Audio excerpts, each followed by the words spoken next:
One of the things I'd been thinking about when thinking about you, Seth, I was thinking back to one of your previous books, All Marketers Tell Stories. And of course, we tell stories because individual people, we tell ourselves stories, we tell each other stories, and that is what guides our decisions, our choices, our behaviors.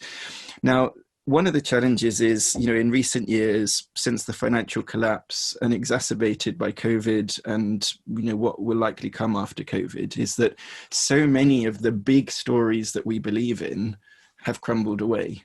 Stories of progress, stories that tomorrow is better than yesterday. We have lost so much that we don't have the stories that provide the scaffolding. We know how to climb out of our difficulties. And so I had thought earlier to ask you what kind of stories we as marketers should be seeding as that kind of scaffolding to help people rekindle hope as we come out of the pandemic. And Lizzie's question kind of also asks whether a story of connectedness is relevant there, because we've all been hit by COVID, albeit in very different ways. So what stories can we seed to offer hope? And is connectedness the route to achieving that? My friend Ben Zander tells the story, certainly apocryphal, that you've heard before. Two shoe salesmen are sent somewhere far away. And one shoe salesman writes back, "This is hopeless, no one here wears shoes."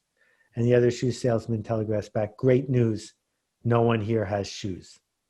And we have to decide personally and then as a community where we're going.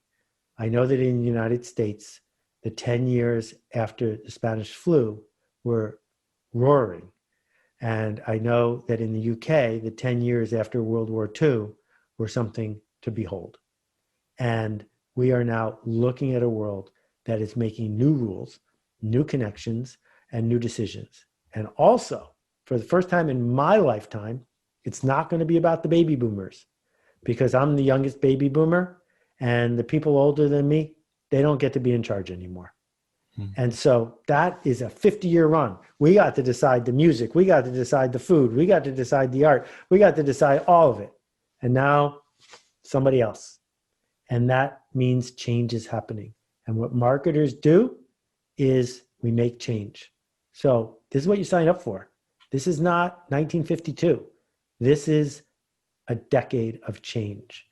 And we're going to have to figure out the narratives that we want to bring connection to people and possibility to people, to weave together things to make things better, not just to make a profit. Because we can't shrink ourselves to greatness, but we also can't create what we could create simply by investing in Bitcoin. It's not going to work. Yeah.